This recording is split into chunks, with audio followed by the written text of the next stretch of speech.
America! America, my name is Osei-Frimpong. You're watching The Black Athenians. We're coming to you this Friday at Broderick Flanagan Studio. That's Flanagan Studio in Athens, Georgia. Athens, Georgia, where we try to give you the quality of news that will give us the quality of politics we need to get on in this world as black people and as people who care about black people. As always, thank you.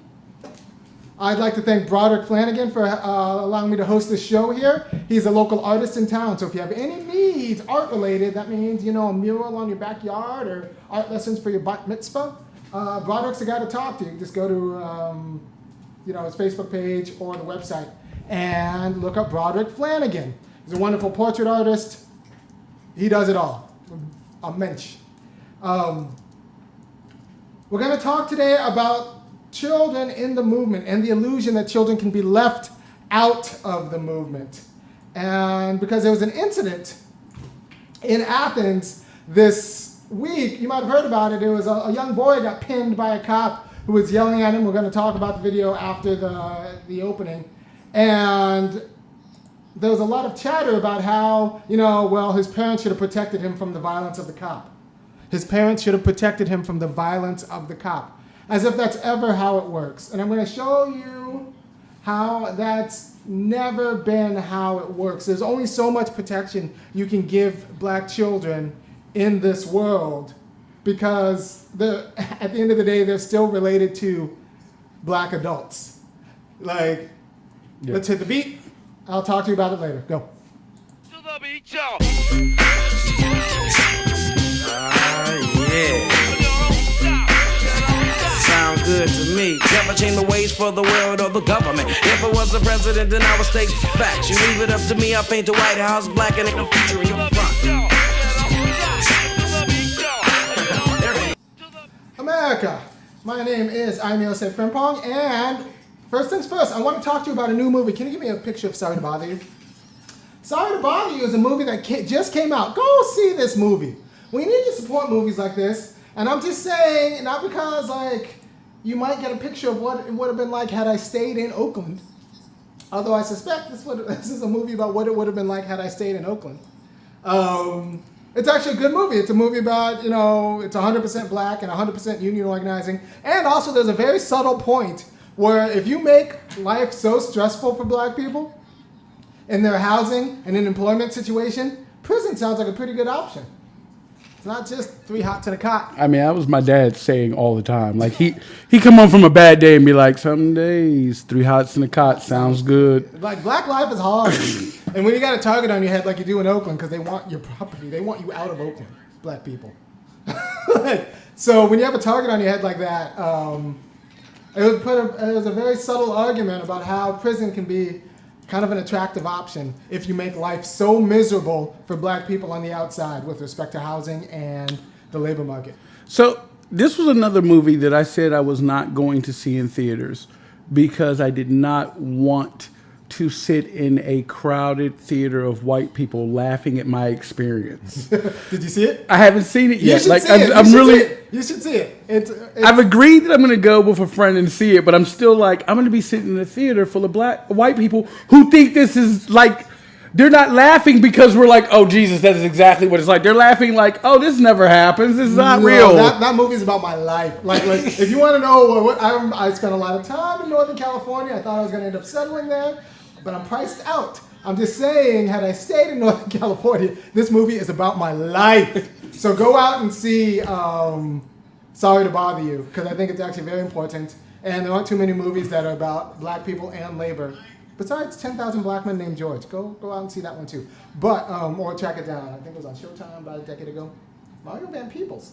But it's about black people and it's about labor, and we should support movies about those things.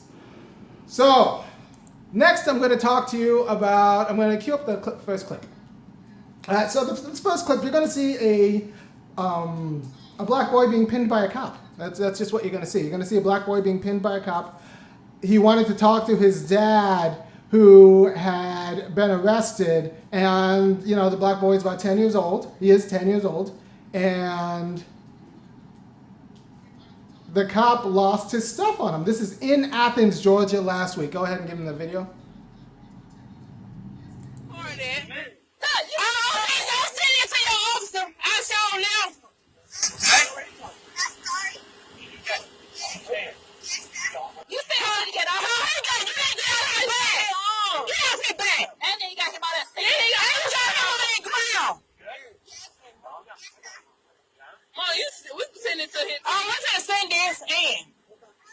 How you gonna do a child like that?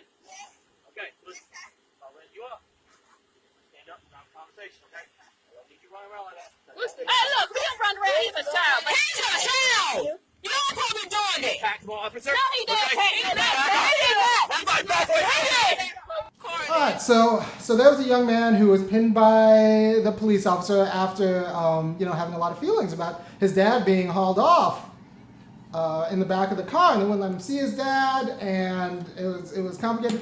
So that video is actually, now when these videos get posted, I download them immediately because I know that We learned from the last time.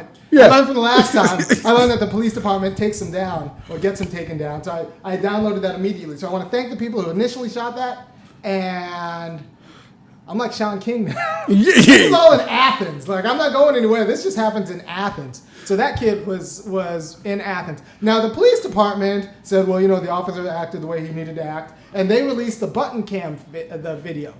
And here is the button cam video. What we're going to see in the beginning, you're going to see the police officer explain the father the charges. Apparently, it's really complicated because the father's baby's mama came to the father's sister's house where kind of to pick a fight. Well, just to be clear, actually, one of the things I've noticed as I've gone through this is we don't know it's the child. It could be just a girlfriend. We don't know it's the child's mother. Right. So but yeah, she came. There's some drama. She came to the sister's, the father's sister's house where the father was staying with his son, kicking around. Knocked on the door. The father and the woman got into it, and then the woman went away. Comes back with the police, police come back. Yeah, the police come back. I don't know where the woman goes, but this is what happens. This is go. Give it to me. What are you getting locked up for? Give me 1 second now. Okay. I'm going to tell you the charges. Okay. All right, man. All right, now you're going to jail. Don't start that. Ag assault by strangulation, okay? As well as false imprisonment, okay? What we're going to do here is I'm not the original. Calm down, man, okay? Calm down. Stop it. Stop, boy. Stop, boy. Look now. Hey, chill out. Okay. Chill out. Let him go. Let him go. Don't. Let him go. All right. Okay. Ag assault. Yep. Okay. And now, like I said, I'm not the initial officer. However, the initial officer is over at the jail, right there by the jail at least, and he's willing to meet us at the jail and have a conversation with you if you wish to do so. Okay. But however, understand this, that you are under arrest. Okay. All right. And we will Mirandize you if you wish to speak with the other officer. Okay. But understand that anything you say can be used against you. Okay. Anything you say or do can be used against you in the court of law. Okay. So understand that. Chill. Like I said, do you wish to speak with? Please talk to my son. Okay. Why he get locked up Okay. for? We're, Talk to my son. best thing to do is for us to go ahead and leave. Okay. Chill. Chill. He's going to jail for ag assault. But she was at my sister's house. Okay. So bad. No. But why she not getting Go ahead. Go ahead and turn back the car. Go ahead. Well, go ahead. Well, okay. All right. Why she Go didn't? ahead and take him. Go. Okay. You going to jail! Come on. You going Somebody, please come get me out. Yeah, but you can't do What? I got to work now. Don't do it, man. What? you get Okay. What? But I'm All right. you go back now. What? Man, who you trying to fight? Why she not getting locked up and she came with my sister's house fighting my brother? Okay. That's not what happened. That's not what his. Stop now! Don't do that. Don't run at my officer. Okay. Don't you do that. Yes, sir. Back up. Back up now. Everybody back up. Back up. Back up. Back up. Back up. Back up. Why y'all doing this? Stop. Stop. Man, let him go. We're back up. Back up. Back up. Stop. Okay, sorry. Stop resisting. Stop resisting. Back up. Help me here. Sorry. Calm down. Sorry. Calm down, man. Calm down. You're going to calm down for a second. You're going to put handcuffs on, okay? You're not going to jail. You're not. Stop. Okay?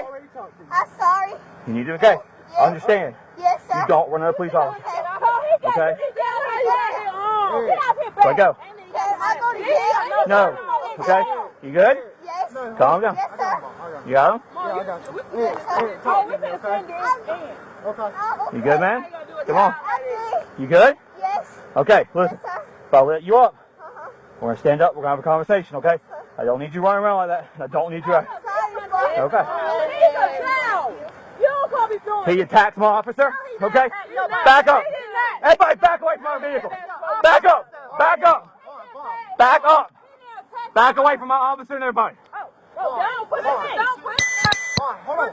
You want to go to jail? I sit in the car. You so unprofessional right now. You're being so unprofessional. You're being unprofessional and you know it. I'm trying to have a conversation. But we're on anti-period. We're on anti-period. They're gonna call your mom, okay? My daddy phone. We're gonna get it. We're gonna get. What my daddy do? Okay. He didn't do that. Don't worry about that, okay, man? Don't worry about that, okay? You need to be there. Okay, you need to be there for your dad, okay? You gonna come down here and see him? Okay. Come on. I ain't got his. He need his own phone to get the numbers out. Okay. They got your mom's number. You gonna say bye? Hold on, we're gonna roll down the window. Daddy, can I Okay. see your phone? Can I have your phone? Because I want to call Peter to bail you out. When you get out, Daddy.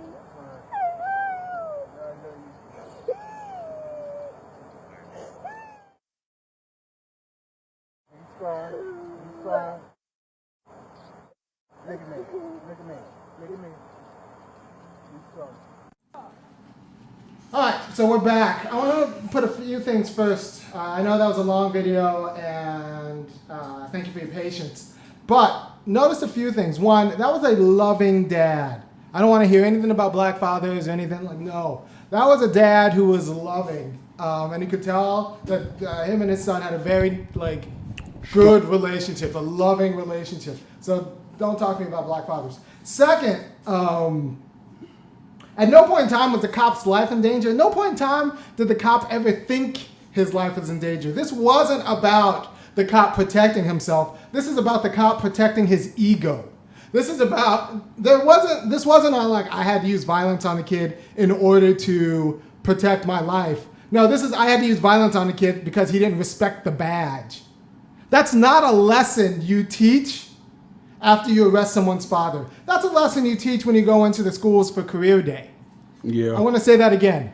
This wasn't the cop using violence in order to protect himself because his life was at danger. This is a cop who felt threatened ego-wise. He got their feelings hurt. This is about a cop who wanted to teach the boy a lesson. And I'll tell you right now, that is not the time to teach that kid a lesson.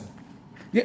And let's not forget this is a child. His brain is not developed to the point where he has good control over his emotions. No. And in a black boy in this environment, seeing his dad taken away by cops, has reason to be concerned. And I want to say there are a few things going on here.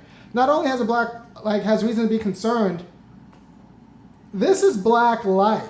I'm actually okay with the child seeing that because, as Neely Fuller said, if you don't understand white supremacy, its operations, then everything else you think you understand will only confuse you. This child will not be confused going forward about who his enemy is and how this works. Like I had to watch my dad get arrested. Like this is a very important education. And when people say like, well, you got to protect the children, hide the children, I don't think that's what's at stake. I don't think that's what's at stake. Because the last time I heard that argument, you got to protect the children, hide the children. Give me the picture of Eckford, the Little Rock Nine. So during desegregation, that's fine. This one? Yeah, that's fine. During desegregation, Hannah Arendt, this is Elizabeth Eckford. This is Elizabeth Eckford, the black woman, going to Central High School, I want to say, in Little Rock, and those are the terrorist group of white children and parents who terrorized her. And during this desegregation play, Hannah Arendt, now give me a picture of Hannah Arendt. You can take the other picture down. I think everyone knows about it. Hannah Arendt wrote an essay about how this was unfair to the little girl and that the black civil rights demonstrators should never use children and should shield children from this because the civil rights aren't about children. There's just a picture of Hannah Arendt floating around. Is that? That's her. And so she was like, well, the black parents should have saved the children from desegregation. And so this is, I don't think we did desegregation right. I'll be honest, I think we should have desegregated from the top down. But that means start with the board level, then the administrators, then the teachers, then the kids. But this is a very important point that Hannah Arendt got wrong. And white people love blaming black parents. So when I saw so many black parents get blamed and black adults get blamed for what happened to that boy, I was like, this is very suspicious. Somehow we're supposed to protect black children from seeing the truth about how white people treat black people. And that is what got me thinking about the Little Rock Nine and Hannah Arendt. And her essay was so wildly popular that Ralph Ellison, give me a picture of Ralph Ellison. Ralph Ellison wrote another essay saying like, look, black children are always involved in white terrorism. When you take a father away and put them in jail, what do you think you're doing? You're separating a family. Like when you terrorize children, when you put lead in their water, when you terrorize black communities, you're also terrorizing black children. So who are we protecting by removing that child from the scene of his black father? And who are we protecting by not videotaping it? We're protecting the white cop. We're protecting the white audience who doesn't want to see what white America does routinely to black people. We're not protecting the kid. We pretend that we're protecting the kid, but the kid is a victim insofar as the kid is black. The kid is a victim of the truth. The kid is a victim of the fact that when you're black, you don't get to be a kid. Because we don't protect white kids from their fathers getting arrested for that kind of nonsense. We just don't arrest their people. We don't separate their family. Yeah. And like the idea that somehow you're going to take this child out of the situation and that's just going to immediately remove all the issues. The fact that this child is in this situation. No, what happens is when he's inside and they tell him that your dad's in jail, he starts crying and falling out and getting mad and asking what happens, except it's off camera and the cop doesn't have to deal with it poorly, right? So we want to say that cops themselves in America are bringers of violence. That's what they do. They bring violence. They are the arm of legitimate violence in the United States. It's like if you can't manage the violence that you bring into the situation as a cop, then you shouldn't be a cop or bring violence in the situation. And when you call the police on people, if you're not willing to sit with that scene, you should not call the police on people. Also, if as a society we're not willing to see that cop do what he did to that child, then we need to think about what we do in the criminal justice system insofar as that's what we do in the criminal justice system. That's what we do. We separate families. Yeah. And one of my big notes on this was how quiet white people were in support of the child. Like that was a big issue for Oh yeah, me they were all watching about this week. supporting the cop. Yeah. They were all about supporting the cop. Yeah, no, you go to the ACC Athens Clarke County PD Facebook page. The button cam video, the button cam video's on, and you'll see a whole lot of white women blaming Everybody but that cop. Everybody but the cop. Everybody but the cop. So I'm just saying, if that's what your feminism gets you, I'm not about it. But especially in the beginning, I made a comment on it on the page, and that kind of quelled that down. But in the beginning, when the PD first posted the video, it was just a whole lot of white women like thanking the cops for their service. Yeah, the service of slamming a 90-pound 10-year-old to the ground. 10-year-old. And no point in time was that child a danger. At no point in time that child appeared to be a danger, because that wasn't about being a danger to the cop. It was about the cop's ego. Oh no, That's what it was about. It was about like this kid needs to be shown a lesson. yes. This wasn't about like, well, let's try to get out of here with as little violence as possible. This is like, I'm going to show this kid a lesson. Yeah, one of the comments was about, well, if his family taught him to respect police officers, Yeah. this wouldn't have happened. This wasn't about that. It's not about respecting. That 10-year-old doesn't have to respect the person who's taken away their daddy. Expecting a 10-year-old to have the emotional capacity to do that. To respect that. No, your job, you get the daddy, you go. If that's what you're there to do. Like, expecting everyone to respect your badge, like, no, that's an irresponsible use of your violence. And you can see in the cop's voice, if you want to go back and watch the video, you can see this cop lost it. He lost it. Yeah, there was no de-escalation. There was Like, no de-escalation. At one point, if you It was look at the command first and video, control, yeah, he bucks at the family. I'm like, you're not de-escalating. You are escalating the situation. And then This wasn't about de-escalation. It was about, you respect my authority. When it should have been about, you got to get the dad, you get the dad and go. how do we keep getting? Why do we keep hiring police officers that didn't make it into the military and want to be somebody's boss? So you have to ask yourself: was this cop in danger? Was this cop's ego in danger? Because I think it was that. Oh yeah, I saw the best comment. What if he had gotten to the cop's gun and gotten it? And I'm like, if a 10-year-old disarms a police officer, there are lots he of probably problems, shouldn't be a police. There are yeah. lots of problems. There are lots of problems. And then he had, hold on, so go back and watch the video after this video. You can go back and watch it. He had him on the car when the boy, like, apologized. And then he threw him down. So the boy had already apologized. And was going into, like, So I want to talk about that. And then there's another scene I want to talk about, and this is very important. Who are we protecting by not releasing this video? Who are we protecting by taking the boy away? I think we're protecting the cop. I think we're protecting white America from seeing the violence that we routinely put black communities through when we separate black families. And I think this actually goes down to Emmett Till, right? So remember, Emmett Till was dragged and beaten and killed for allegedly whistling at a white woman. This white woman, decades later, admits that it never happened. She made it all up. But this is Emmett Till. Now, Emmett Till's mom, they wanted a closed casket. Everyone assumed she wanted a closed casket. She's like, no. I want an open casket, and I want everybody to see what they did to my baby. I want everybody to see, because if nobody sees, nobody will learn that this is what they did. And so Emmett Till's mom said, they were like, well, you have to respect Emmett. You have to respect him. He wouldn't want people seeing him like that. She's like, no, we're going to tell the truth about what happened to my baby. And that's the open casket of Emmett Till, the 14-year-old. And I think this mom knew the job.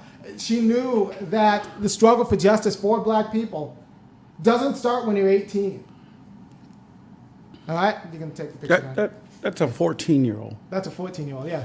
The struggle for justice for black people always has always included children. When you put a father in jail, what do you think you're doing? When parents have to work 2 and 3 jobs to make ends meet, so they can't go to their kids' function or whatever, what do you think you're doing? Like, that's The inability to do justice by black people always affects kids. Always. And people who don't think that are the same people who think that divorce never affects kids. Yes, divorce always affects kids. Like you can't hide it. You can't hide it. Like, you have to think through what you're doing before you do it. And this is with policing, this is with any sort of operation that destroys black adults, also destroys black kids. You know, and has always destroyed black kids. I was talking to someone about, you know, things you hear people say that I can't stand. Right. And one of them is, I'm going to call the police on you when they're trying to discipline their child. And I'm like, no. Oh. First of all, I'm blessed that is not one of the things that ever got said to me, because it didn't teach me to fear police officers. No. Like, they were not a source of fear. It was, okay, they have a job to do. I understand that. Move on. Right. But using them as an intimidation tool. That's ridiculous. That's absurd. You think you're using white supremacy against... No, so we call the police on black people too much, and know that every time you call the police on black people, that's what you're subjecting black children to. Know that. And so if you're not willing to subject black children to that, don't call the police on people. And if as a society we're not willing to subject black children to that, then we need to think of a different way to think about like our problems. I suspect all of that gets solved if everyone in that picture, every black person in that picture has a $40,000 a year job. Like, I suspect none of that happens. Like, none of that happens. Whatever the problems were, I suspect they all go away if everyone there has a good job. That certainly. Yeah, and I know, I suspect some people on YouTube will be like, well, they should have removed them. No. This is the education that child needs. And the education that we need as an American is how cops treat black communities. That was not about protecting and serving. That was about teaching that kid a lesson. And if you're going to try to go around teaching black people a lesson, which these police officers often try to do, there is not the time. You do that in career day. You do that career day in the schools. And that moment, your job is to get out of there with as little violence as possible. Not ratchet up the violence because you feel some sort of way in your feelings because this kid disrespected your authority. And if you see how the cop is carrying that kid, yeah, the idea he was in concern. No, he's able to lift this kid up like by his arm. He wasn't concerned for his life. He was concerned for his dignity. Oh. And that's a problem. That's a problem. And that's not a problem that like... All right, so it's a funny thing. On the ACC, the Athens Clarke County page, like most of the people commenting were white women, then white men, and then a few black women. And most of everybody was just commenting on the cop side. You know who wasn't commenting until I mentioned it on the Facebook page? Black men. Black men were not commenting on it because black men are not allowed to comment on anything because from preschool on, if you interpret your situation as a black man in public, you risk violence. You risk ISS if you're still in school, and if you're out of school, you risk jail time. So it's very interesting that everybody had something to say about that situation except black men because black men are beaten out of being able to interpret their own situation. Which is funny because if that was done to any other victim, we'd be screaming. The whole community would have came out. You do that to a white woman, all the white women come out. You do that to a black woman, all the black women. No, you do that to a black man. Black men have been taught to be silent or come out on the side of the cops. Because if they don't do that, the history of America is punishing and is violent. And I think that's the problem. Do we have anything on YouTube? I mean, YouTube people saying anything that I want to hear? There was a comment that caught my attention a little minute ago. So this is Athens, Georgia. And this isn't a problem about, people say, well, we need to train the police better. Yes, we need to train the police in de-escalating, as opposed to thinking that everyone in the world should respect their authority no matter what, especially if they're 10 years old and watching their father get...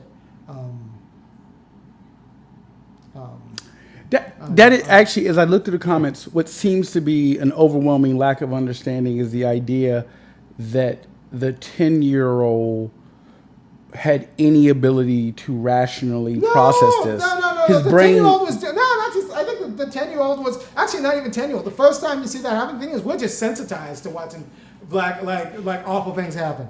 The 10-year-old knows how good his father is. The 10-year-old also has been told that cops are someone to respect, and so the 10-year-old has to see that. That would have happened whether the 10-year-old's 20. The first time you see this is going to be cognitive dissonance. That was going to happen. That was going to happen, whether that happened later at night when the parents explained to them that the cops took their father. That was going to happen. I don't think the 10-year-old was irrational. I don't think the 10-year-old was wrong. I think that 10-year-old is now going to be a soldier. And I'm glad he saw his father, what the cops did to his father. And I think the 10-year-old is going to look back at this video, hopefully, and see, like, this is your work now. This is the work. Yeah. Right? This is the work. And I think the father was good because the father was just like, I think the father was good. I think the 10-year-old was good. I think the cop overreacted because we don't expect white people to be adults. Yeah. We don't expect white people. He's a bringer of violence, yet we don't expect him to manage the violence. I told my friend, this is like a fireman, a professional fireman who goes and starts like a controlled burn in an area, a controlled burn. But since the nature of fire is a little bit unpredictable, the burn gets out of control. And then we have to blame the fireman because the fireman's a licensed professional who started the controlled burn. So if you go to arrest someone and you're not prepared to like manage the fallout of arresting someone, you're not adequate to the job of arresting someone. And someone's mentioned it, the adults around him had the ability to process the situation and didn't make wise decisions. No. Yeah. If you pay attention, they did restrain him. The father specifically asked for him to let go because he could see the distress his son was in, and he knew he needed to calm him down. How the officers couldn't recognize that is another issue, is that this kid is clearly distraught. He's not going to go away. Yeah. Let me just put the father in the tank and get him out of here. No, like that, there are... Yeah, no, this is a failure of the people who brought the violence into the situation. Yeah. And that's the police. That's the police. The police were not interested in de-escalating. The police were not interested in getting out of there. The police were interested in establishing their authority. Over everyone present. Everyone present. Not just the dad. Because if they were just worried about the dad, they would have run in, said, got him in the car. Remember, because by this time he's in the car. They would have run, got him in the car, and then left. No, they wanted everybody to know who was in charge in the neighborhood. And that's how we got into this situation. I mean, this happens to the kid no matter what. That's what you have to understand. It's just not on video. Right? This happens to the kid no matter what. When he realizes that the police are organized against his family. Right? So, what doesn't need to happen is the cops overreacting. Yeah. What doesn't need to happen is the cops overreacting. And honestly, what doesn't need to happen possibly, and we don't know enough about the situation, but considering that, like, the woman came over to the guy's house, probably what doesn't need to happen is the cops get involved. That probably doesn't need to happen. Oh, yeah. Well, and, like, regardless of the allegations, there are allegations. There are allegations. You saw the guy's face. He looked perplexed, but still loving for his son. Yeah. So, like, the idea that you're just going to come arrest somebody based on just pure allegations from someone else. And people will be like, oh, the cops obviously felt like they had enough evidence. No, cops arrest when they just feel like arresting. And when cops arrest black men just cause. And someone feels some sort of way. Now, mind you, they're like, I'll just lock up the nigger. Let's also mind you that we are still in the wake of the last police incident in Athens. In like, that ain't been 2 months. So the question is the problem the training of the all right, so I don't think you can train this out of the officers because, like I said, there was an entire amen chorus of white people who support what the officers did, who think the officer's life was in danger. and was licensed to do whatever the officer felt like he had to do. So, like, that's the problem. The problem is we just think of black life as disposable, and black male life especially as disposable. So it's not just the officers, because like the officers got a lot of support, an incredible amount of support. Yes, someone even had the audacity to refer to the officers as the saviors of the community. The officers, did that look like a savior of community to you?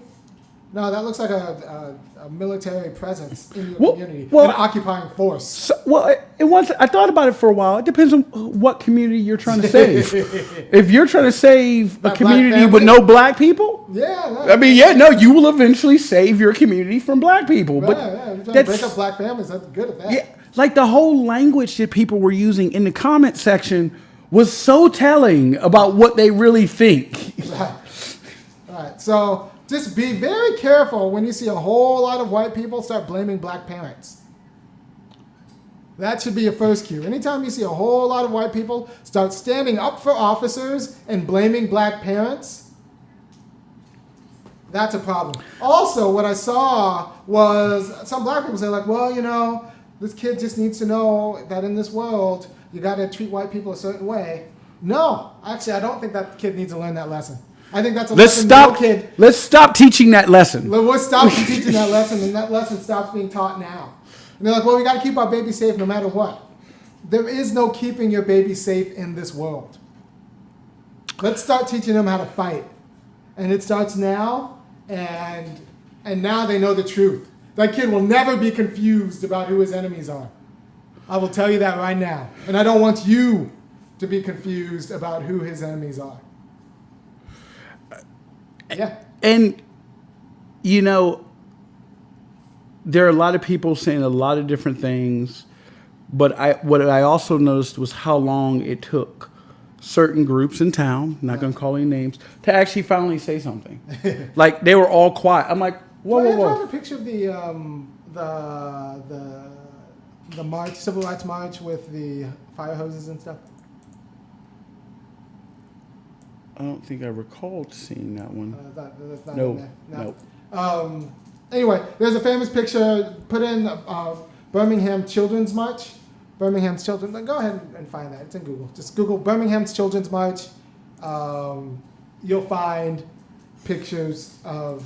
This was a children's march. It's famous because we don't think of it as this is what happened at the children's march, but it's famous because this is where the cops put hoses on children. This Birmingham Children's March, 1963. This is famous because this is where the cops put hoses and dogs on children. This is a children's march, and Martin Luther King got into some trouble for advocating for this kind of images. Yeah. Keep strolling down. Yeah. So he got in trouble because. Yeah, and he was a children's crusade, because apparently they were like, well, you know, you can't use the children. He was like, no, we were marching, and this is just what white people do. Grabbing two. Grabbing one more. Yeah, let the people know what I'm talking about. But this is just what white people do, and they should be able to march. A 10-year-old should be able to be a 10-year-old. And even if that 10-year-old father is being arrested, he should not be punished for being a 10-year-old, reacting to a situation. So the illusion that children have not always been part of the struggle, the illusion that when we arrest black men, we don't also break up their family. We just got into a whole kerfuffle nationwide about how we saw these children in cages, and now we have to change our immigration policy because children are in cages. But the thing is, children are always in the situation, the unjust situation. Children are always implicated, and we need to just take that seriously. All right? And I think, I know some people have some other feelings about this topic, but I just know how I'm raising my daughter, and I'm raising my daughter to fight. And that this is the life. And if I ever get arrested, I want her seeing. I want her right there. I want her to see it. And what I also want to point out is that, we talk about first responders, the police. Look at the lettering on the back of the people with the fire hose. That's BFD, Birmingham Fire Department. Yeah. So it's not just like that's they just only dog use cops. the police. No, it's everybody. The fire department. No, The fire department's out there hosing people down Yeah, and in the if they would have street. had comment section back in '63, they would have said, well, the fire department got to do what the fire department got to do. We got to protect the people who serve us. So, yeah, we have to ask ourselves, was this about the cop's danger, or was this about the cop's ego? Was this about protecting and servicing, or was this about respect for the badge? And if it was about respect for the badge, is this really the place where you teach that lesson? Or should you teach that, or should you just get that out of there and teach that lesson at career day in school? Thank you for your time. How much time do we have? What time do we have? We're at 40. Oh, good. Thank you for your time. I try to keep these about 40, 45 minutes. So one, you can share them in class. If you teach class and then talk about it, you can share them at your Bible study or whatever, your book club. I know we have to be honest about the struggle always and has always implicated children. Thank you for your time. I'll see you next week. Peace.